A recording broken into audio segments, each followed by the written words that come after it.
A couple of Saturdays ago, I stood in a crowd of 60,000 people, all desperately trying to hear the words of the Women's March speakers. Occasionally, I would turn to Kiara, whose ears are 30 years younger than mine, and I would say something to her like, "What did they say? Something about justice?" She'd reply, "We're for that, right?" "Yep, I think so," I'd say, and we'd clap and cheer along with the rest of the crowd. And it reminded me a little bit about the Sermon on the Mount scene from Monty Python's The Life of Brian. Those at the bottom of the mountain, at the very back of the crowd, were having a heck of a time catching the message. Here, at the back of the crowd, catching that message. Hear that? He said, "Blessed are the Greek. The Greek are going to inherit the earth." Oh, no, it's the meek. It's the meek.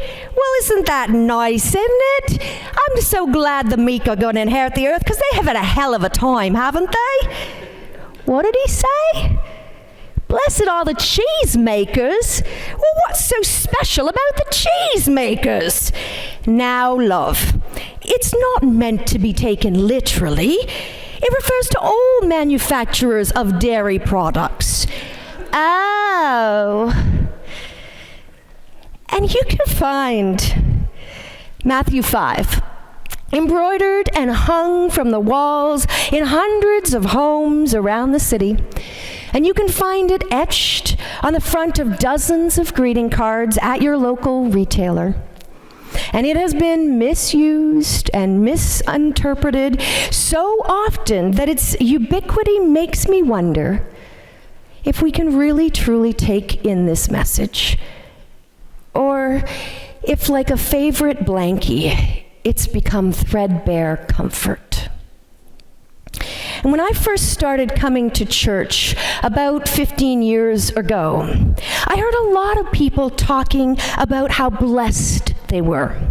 And I realized that religious people say blessed wherever I used to say lucky or fortunate. I'm so blessed to have the career I have. I am truly blessed, I know, with the spouse that I have. I am blessed to have good health. And in short, I think sometimes we come dangerously close to preaching a prosperity gospel sermon which says if you're wealthy and healthy, then it's because you've won God's favor. You are blessed by God. And this immediately brings up another question about the others. The unemployed factory laborers, the homeless climate change refugees, the migrant workers. If those with good health and riches are blessed by God, then what are they? So while the Greek word makarios is often interchanged with words like fortunate, well-off, and happy, I don't think Jesus was using it that way.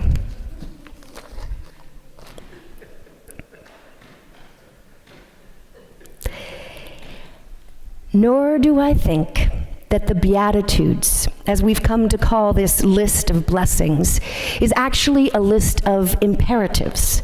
I mean, Micah might have been calling us to humility, to justice-seeking, to merciful deeds, but Jesus is issuing no commands, at least not right at this instance. The grammar used by Matthew points to an indicative statement. Jesus' Beatitudes are not fail-proof recipe for success, but rather a description of the way things are, the way it is.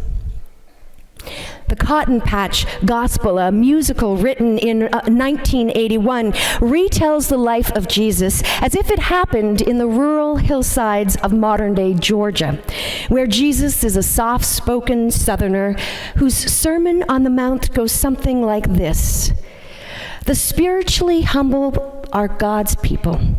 They who are deeply concerned are God's people.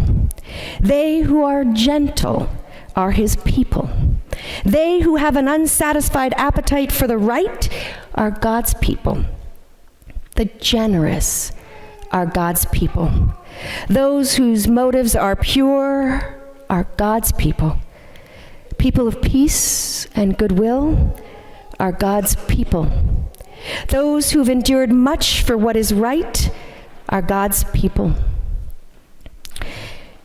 In 1983, tragedy struck the family of the Reverend William Sloane Coffin.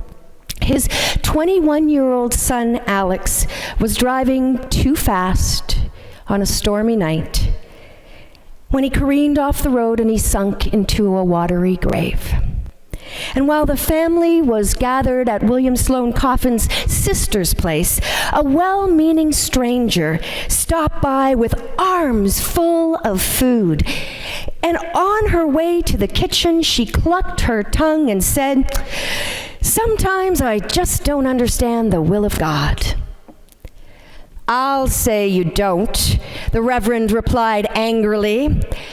And later he would write, "Nothing infuriates me more than the incapacity of seemingly intelligent people to get it through their heads that God doesn't go around this world with his finger on triggers, his fists around knives, his hands on steering wheels on stormy nights. God is dead set against unnatural deaths. And Christ spent an inordinate amount of time delivering people from paralysis, insanity, leprosy, and muteness. So the one thing that should never be said when someone dies, according to Sloane, is that it is the will of God. Never do we know enough to say that. And he goes on to say, "My own consolation lies in knowing that it was not the will of God that Alex die, that when the waves closed over the sinking car, God's heart was the first of all our hearts to break."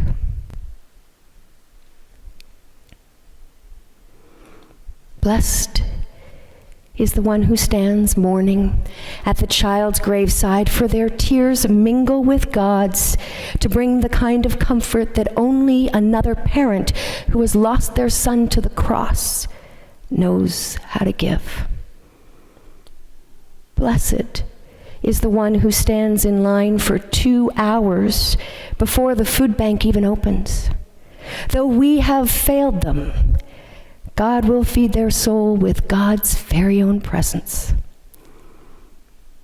Blessed is the one who lies in bed at night with a house full of family and feels never more alone than at that time. For they lie in the arms of a God who will never abandon them. Blessed are we who are called to follow Jesus and tear down walls of prejudice and injustice. And blessed are they who are persecuted for their love of Allah. We are all God's people, and we are blessed. Amen.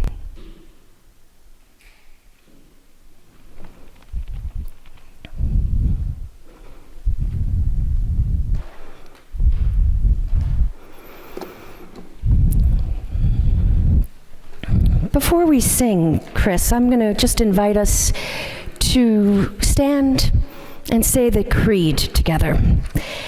And I don't know if somebody can tell me really quickly for those who there we go, 918. 918 in the red hymn book.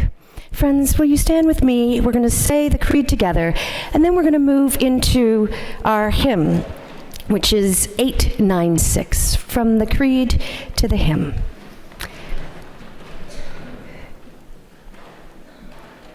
In our own lives, in the community around us, in the world around us, we are not alone.